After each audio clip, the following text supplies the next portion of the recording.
Entonces, hola, ¿qué tal? Buenas noches. Somos el grupo 163 y queremos compartir con ustedes 10 minuticos para hablar acerca de Europa de posguerra y el surgimiento de la psicología social experimental. Mis compañeras y yo tenemos unos hitos a resaltar de la historia y con mucho gusto las presento. La compañera Alexa Fernanda Cudillos, la compañera Diana Karina Castaño, la compañera Angie Caterine Garzón y quien les habla María Fernanda. Bueno, para iniciar Compañera, el foro, me gustaría empezar contextualizando que la psicología social, política y comunitaria no se sale solamente a finales del siglo XIX y el siglo XX, sino que trae premisas desde la época de los filósofos griegos, que por un lado podemos ver a Aristóteles, que plantea que el individuo es un ser social por naturaleza. Esa es una premisa que hasta el sol de hoy, pues la vemos que sigue vigente. Por otro lado, Platón, él plantea de que el individuo debe educarse para vivir en sociedad. A partir de allí, estas premisas se siguen modificando, el tema de el individuo en sociedad y ciertos pensamientos siguen surgiéndose a partir de las diferentes eras y épocas, pasando por el medioevo, por el siglo XVI, con el Renacimiento, el siglo XVII, con el movimiento ilustrado. De allí nace el empirismo en Inglaterra y el racionalismo en Alemania. En este movimiento ilustrado se dan muchos pensadores como Montesquieu, Hobbes, Rousseau, Kant, Foucault, que pues plantean unas premisas bastante interesantes que más adelante darían surgimiento a la psicología social, política y comunitaria. Para dar continuidad con lo que estaba diciendo mi compañera, voy a hablar de un hito que es demasiado importante, que es el nacimiento de la psicología científica. Esta surgió en el año 1879 por el fisiólogo y filósofo Wundt, que fundó el primer laboratorio de psicología experimental en la Universidad de Leipzig, en Alemania. ¿Por qué es tan importante esto? Porque antes de esta fecha, la psicología se consideraba que era una rama de la filosofía. Se basaba solamente en la reflexión y en la intuición. Después, con este nacimiento de este laboratorio, la psicología se pudo separar de la filosofía, empezó a usar su método científico y comenzó a medir procesos mentales de forma objetiva, como el tiempo de reacción o la percepción. El concepto clave, introspección analítica. Wundt quería estudiar la estructura de la mente y él utilizaba la introspección y le pedía a los sujetos que describieran con total precisión lo que sentían y pensaban en el momento para ser expuestos a un estímulo, con un sonido o una luz, pero esto lo hacían bajo condiciones controladas en el laboratorio. Muchas gracias. Este hito que menciona mi compañera Angie es súper importante como tal para la psicología en general y pues por ende también para estas ramas de la psicología. Entonces, porque permiten que sea algo más científico, no solamente filosófico como se venía tratando hasta el momento, sino como que algo científico y válido, mucho más válido, verídico, pues. Wilhelm Wundt también trae el tema de la psicología de los pueblos más adelante en 1885, en la que habla de una psicología comparativa, histórica, cultural, social. Eh, Entendiendo que el ser humano no es solamente como algo del presente, sino que viene a unirse como con la antropología y con otras ramas que también estudia el ser humano como en sociedad, que este fue el objetivo que él tuvo pues como tal en esta psicología de los pueblos. En contraparte, a la misma época, se puede decir, se va dando una psicología de las masas. El contexto de esta época, o bueno, de esta psicología de las masas, es que se estaba dando como tal la industrialización, una urbanización, un crecimiento como tal del pueblo y pues con ellos estaban dando protestas, revoluciones y nuevos procesos políticos. Nacen nuevas clases sociales y con esto los gobernantes entran como con el miedo de perder su poder. Para esto se van como tal a científicos para que les ayuden a poder predecir, explicar y regular el comportamiento de las masas, sobre todo del pueblo, que era el que tenían como perder el control, entonces era necesario predecir el comportamiento. De aquí, pues, pensadores como Gustave Le Bon, Sigmund Freud, Tarde, Ortega, Gasset, principalmente Le Bon plantea esta teoría.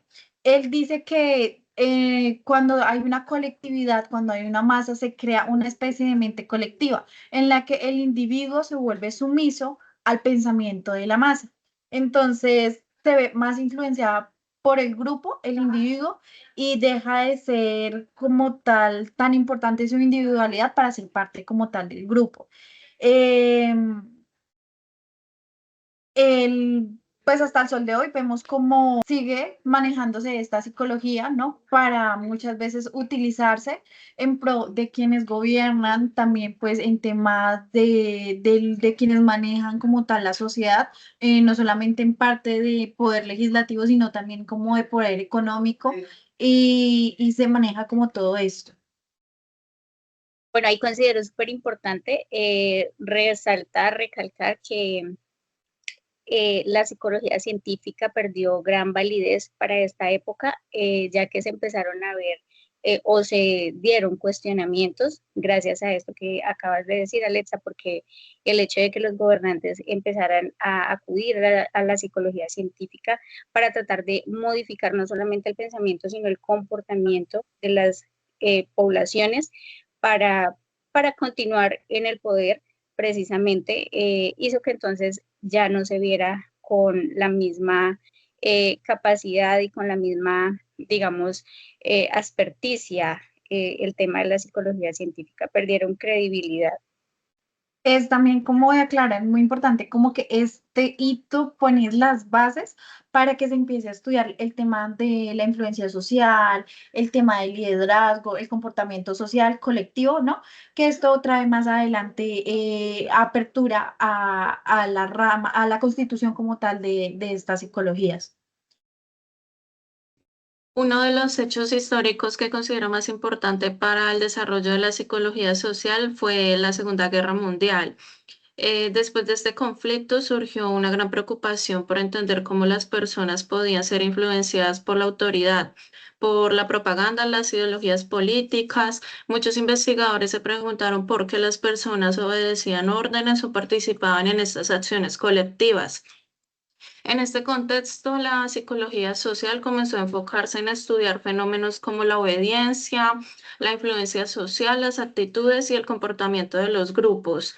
Desde el punto de vista epistemológico, predominaba el positivismo, por lo que se fortaleció el uso de los métodos experimentales en laboratorios para analizar el comportamiento humano de manera controlada y científica.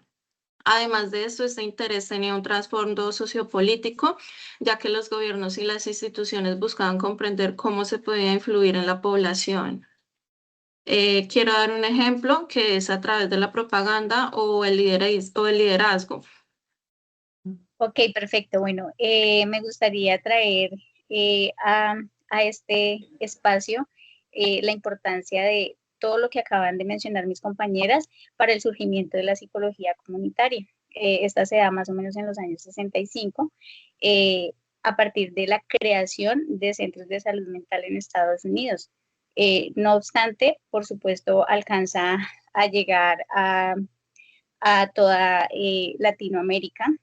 Eh, Siendo para esto en los años 80, en los años 2000.